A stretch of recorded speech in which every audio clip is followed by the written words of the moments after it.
Hello, welcome to the studio, welcome to the channel. My name is Kavin Campbell and I am an artist. Today I will be continuing this portrait of my dear sister Gina. I won't be talking about her until the last video, which could quite possibly be the next video after this, but we shall see. Today, I want to talk to you guys about soul searching. What can I say?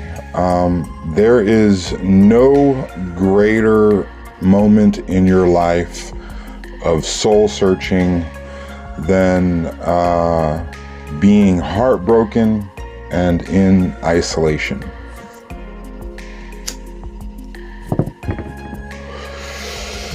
And that is, I'm going to be honest with you. Obviously, being heartbroken is extraordinarily painful, right? Combine that with isolation, man, that's like, adding gasoline to a fire, it kind of sort of makes things worse. But having been through times like this in the past, it is something that unfortunately I am sort of familiar with. And I want to kind of talk to you guys today about who I was, who I am today, and who I hope to become in the future.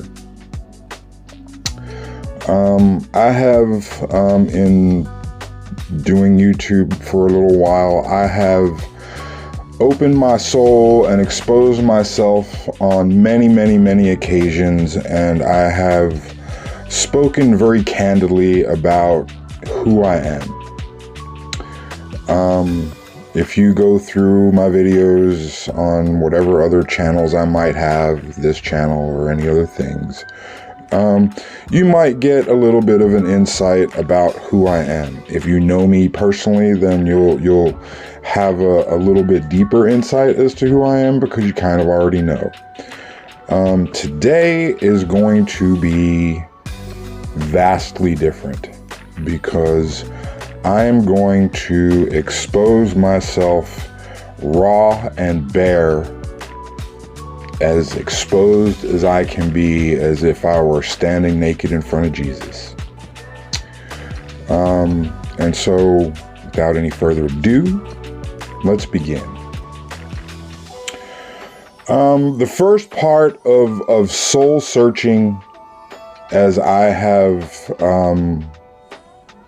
done, is you always sort of go to the past, right? Yesterday, right? One of the first videos that I did with this series was yesterday, and it was very much about how to put the past behind you and to put it there. But when you're soul searching, you really dig into who you were. And who was I? Well, as far back as I can remember, I was always, in some form or fashion, a cocky little asshole, right? Until I, got to be about 6 feet, and then I was a cocky big asshole. That was something that was a personality trait that I adopted based on a few things. One, where I was from, right? I'm originally, I was born in Philadelphia, raised in South Jersey, and in that particular location, one of the first things that you learn is how to be an asshole, because most everybody is an asshole. You know what I mean? And so it isn't necessarily just a self-defense mechanism. It's like, wearing an Eagles jersey, being part of the team. Everybody out here is an asshole. Certainly Philadelphia is the city of brotherly love, but if you have a brother, you know how easy it is to be an asshole to your brother, right? And vice versa. So being an asshole was something that I was always very good at. And if in the event that I had to be, vicious and mean, well, asshole was my starting place. And so after that, certainly I could be very vicious and very mean. So that goes without being said. Well, but I said it. Also, as far back as I can remember, I have always had one of the biggest, most loving hearts that I have ever known in people. That isn't to say that I haven't seen big-hearted, loving people in my life. I know very, very many big-hearted, loving people. And that's how I gauge myself, in the sense of knowing that when I love fully and completely. I love deeply. I love with all my heart. I usually love, in many cases, more than I love myself. Now, the combination of that, and along with being an artist, which I have been mostly all my life, is a strange concoction, right? Because in being an asshole, right, you are guarded, you are jaded, and you are very willing to be mean if necessary, right? But having a huge, big, loving heart means that if you are not in a position to have to use those things, then you love fully and completely, and you have a forgiving nature, and you tolerate things that a lot of people wouldn't. You do things for people that, a lot of people wouldn't, because as an artist, it is always really about me giving and trying to do something for someone else. Now, the funny thing about being an artist is that you are either on one end of the spectrum or the other, right? Seldom people are in the middle. And the spectrum of that is that you, as an artist, have absolutely zero self-esteem, zero confidence, and you use your art to sort of heal yourself in places. And more often than not, when you're doing art like that, you're not doing art with any sense of improving. You kind of find yourself in a place where that art works for you. It does what it needs to do for you, and it never really grows or expands past that. You kind of find yourself stuck in a comfort zone because, you're trying to be comfortable with your own inadequacies. I know a lot of artists like this that will absolutely never grow artistically, never grow creatively, and just sort of remain where they are regardless of inspiration or what have you. They're just always going to do the same thing over and over and over again because they have this sort of OCD about who they are artistically and will seldom ever move out of that realm. The other end of the spectrum is being ego-driven and overconfident, right? And this is one of those things where I sort of lived my whole life artistically. When I started doing graffiti, it was about me. It was about getting my name up, or, whatever it is that I was writing, getting known all over the place. And then when I started to do comic books, it was like, same thing. I wanted to have my name on the cover. I wanted to be my name, the guy doing those comic book pages. And it was very competitive because, you want to beat out other people for jobs, right? And then after that, I got into the tattoo business. Now, let me tell you, you want to talk about some ego-driven, overconfident people? Man, the tattoo world is a world that artistically you have to have, literally and figuratively, thick skin. And you got to be very strong, and you got to be better than everybody around you because it ties into your finances, right? The better you are, the more money you make, and the more confident you are, the more comfortable your customers are with your work, right? And the thing about that is that now, through this time in the relationships that I've had with people, I would certainly say that I have accepted a lot of people's judgments of me, a lot of people's ideas of me, a lot of people's thoughts, what they said, things that were true and untrue, right? And in that, you know, I have come to learn that who I was someone who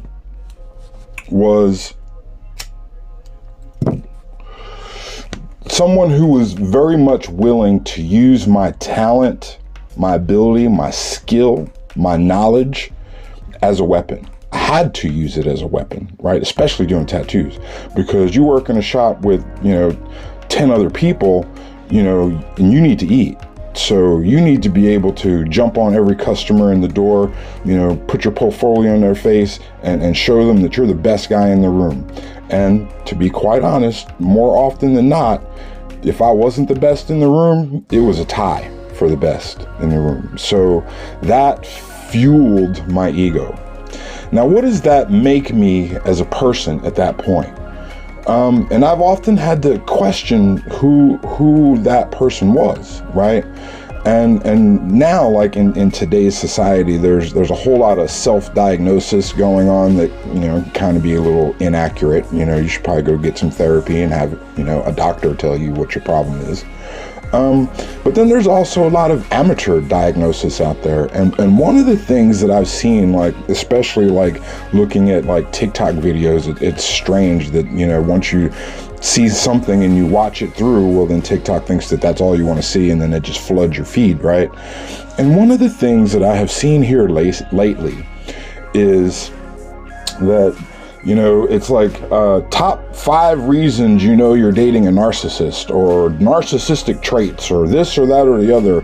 What is it? Who is a narcissist? And da-da-da-da-da-da-da-da. And I've had to kind of ask myself, am I a narcissist? And here recently, I know that I spent quite a few days asking myself, am I a narcissist? And today, in the moment that I am and breathe and live now, and maybe it might not be fair, maybe I might be a little self-biased. If I had to self-diagnose and say, am I a narcissist? I would have to say no. The reason why I would say that I'm not a narcissist is the fact that the thing about being a narcissist that to me is one of the most important traits or red flags of being a narcissist is my willingness to be truthful about who I am, and the simple fact that you can't really, as a narcissist, have an emotional breakdown over your own confidence and ability to do anything, right? As a narcissist, you never ever put yourself in a bad light. And if you've listened to any of my videos, I have fully and wholeheartedly admitted to you how I have fucked things up and ruined things and said the wrong things, did the wrong things, acted wrongly. And that first admission of guilt is not something that narcissistic people do.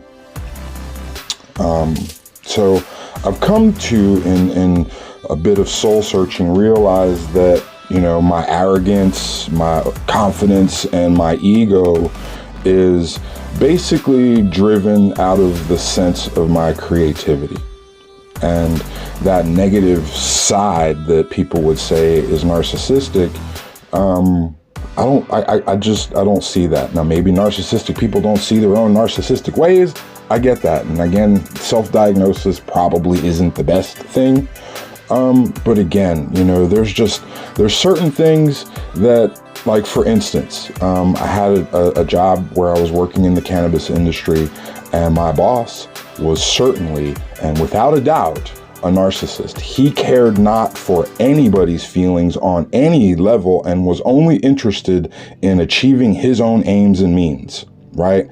Where I personally care a lot about other people and how they feel, how they think. I try to help people and minister to people and give myself fully to their needs. Narcissists don't do this. So in soul searching, I had to sort of realize that, well, I'm not that. But what am I? right? And so now looking at who I am today, right? I realize that I am still an artist and that I'm always going to be an artist.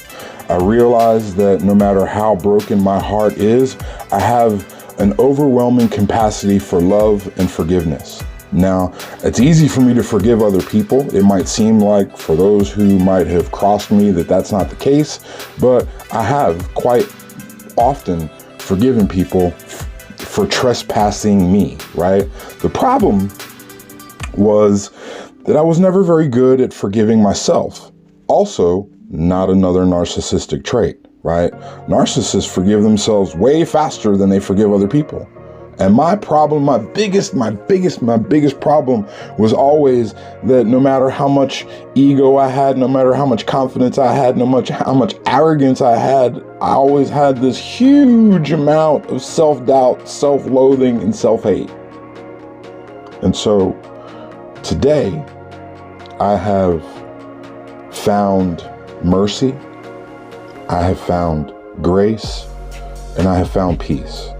And so now, I can't say that I fully love myself, even though I kiss the mirror every day and tell myself that. I've gotten to a point where I better at least like myself. And, you know, I'm sort of, you know, willing to take myself out on a couple dates and see how things go with myself. You know, I see the potential in me to be a better person. You know, I've come to recognize certain aspects of myself that are toxic, for sure, right? And how to eliminate and evacuate those things from who I am, from my very being, right? When you are heartbroken and when you're in isolation, you ain't got nobody to deal with but yourself. One of the things that I found is that I was never very good at putting band-aids on myself. 9 times out of 10, my friends and family were the ones that were always trying to pick me up and lift me up. And I was like, nah, bullshit. I'm a piece of shit. But here, alone, I've sort of had to say to myself, you know, you're really not that bad. You really are worthy of love. You're worthy of companionship. And despite all my failures, flaws, and setbacks, that I am, in fact, a wonderful human being. And I have done, in many cases, my absolute best to be the best father that I could ever be. And so with that, I look at myself in the soul-searching, self-analyzing inner vision, looking to the future as to who I want to be. Now this one is a bit tricky because, you know, no one can see the future. And with that, it's really a matter of trying to pinpoint a location on the map and steering my soul towards that direction. And knowing that between where I am now and where I want to be, anything can happen. And the beauty of that is something that I have never really experienced, because, you know, I can certainly say that in my life I have been a control freak. You know, that certainly could be, you know, a narcissistic trait. Although, you know, I never really tried on any real level to control the people I was with, as much as I more or less tried to control the circumstances so that negativity wouldn't creep in, because you know how negativity can be. You know, I was always one to try to have open conversation no matter how bad the subject matter was. The truth of the matter is that narcissistic people don't communicate. They gaslight. You know, they flip things around and they blame others for their problems. I was always someone, and I am someone, who always wants to have an open line of communication, and I want to live in the truth. Why is that? Because when I was someone else in the past, I was very good at living in lies. You know what I mean? Anything to protect who I was vulnerable in myself, right? And so if I could put on that mask and be someone else for you not to see who I really was something that I would always do. And I would always try to control your ability to see who I really was and how how not necessarily shallow is the word, because I never really thought of myself as being shallow, but how shallow that mask was to, you know, how thin my skin was, right? And so with that, you know, one of the things about communication for me was always a factor to come clean and tell the truth about every part of whatever negativity, positivity. I always opened myself because I didn't want things to come creeping up. I've been caught in terrible lies in the past, and it was terrible. Now, I want to live my life trying to be the best me that I can be, not just for myself, but for my son and for my loved ones. And so who I want to be in the future is I want to be obviously a better artist. I want to continue to work at it, continue to be better at it, do other things, explore my creativity, and move humbly into my future. Be more accepting of whatever might happen, however it may come. I used to be kind of worried about negative things because, you know, sometimes I would always have a hard time dealing with negative energy, even though I was quite often filled with negative energy. But in the recent days and today and who I am now, I have really purged myself of a lot of negative energy, you know, and I'm thankful for that. To be quite honest, I'm grateful for this heartache. I'm grateful for this pain, and I'm thankful for this trial, this tribulation, and this storm. Because the truth of the matter is that you can never find out just how strong you are as a person. You can never find out the true test of your loving heart than to be hated on, lied on, left, abandoned, and all kinds of negativity that people put out there about you, and to still wake up every morning with a loving heart, with optimism. You know, I was always one of those people who hoped for the best, but expected and planned for the worst. And now I just see, well, the worst is what the worst is, and, you know, bring on the worst, because the fact of the matter is that I'm better than any negative thing that could ever possibly be. I can be, in this day, I can be optimistic, and I can see the brightness of the future, you know, and I can look past other people's faults better than I used to, even though I would often look past other people's faults. More so because now I see my faults very clearly. I recognize my faults. I understand the source of those things. And I was able to, in essence, put a catheter in my heart and pour out all that fucking sludge, all that fucking negativity, you know. At one point in time, I was accused of someone that I loved too much. And then I was told by someone else that love is not enough. And then I was told here recently that I don't love myself. It's funny, you know, and I can honestly say that in all three of those cases, they were absolutely true. And the lessons that I have learned from those things is something in searching my soul, is understanding that, yes, I have been all those things, and I don't wish to continue to be the negativity. I want to be the most positive human being that I can be. I want to be the best me that I can be. I want to accept love, friendship, and kindness, and I want to return those things regardless of how any person feels about me. The truth of the matter is that whatever you think about me, hey, that's your head. Each Each mind is their own world. And the reality of it is that I'm not trying to pay rent in your mind, and you certainly can't afford the rent in mine. So I will think how I think of myself, and I will choose to now, more so these days, think way more highly of myself than I ever have. And one of the reasons why is because I have come through some fucking shit. And I have to be proud of myself that I didn't just fucking take a whole bunch of pills, that I didn't just fucking jump in front of a fucking truck, or I didn't just jump off a bridge. Also, suicidal ideas are not a narcissistic trait. You know, narcissists would rather kill other people than themselves. Just going to say that. But I am healing. I'm getting better. I'm not there yet, but I have stuck that pin on the map, and I know the destination that I want to be. I have pitched my sail on this tiny little raft, and it's me and my 2 little chihuahuas, and we are going to make our way to that heavenly horizon where I can be in a glorious, new, better me.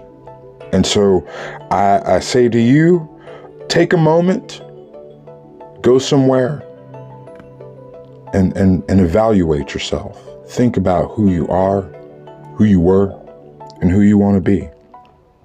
Try to be the best that you can be. My first and last suggestion, go to that mirror. Kiss that mirror. Tell yourself that you love yourself, no matter what. Love yourself first. When you can do that, then you can truly have the capacity to fully appreciate and love others, and you won't take yourself or them for granted.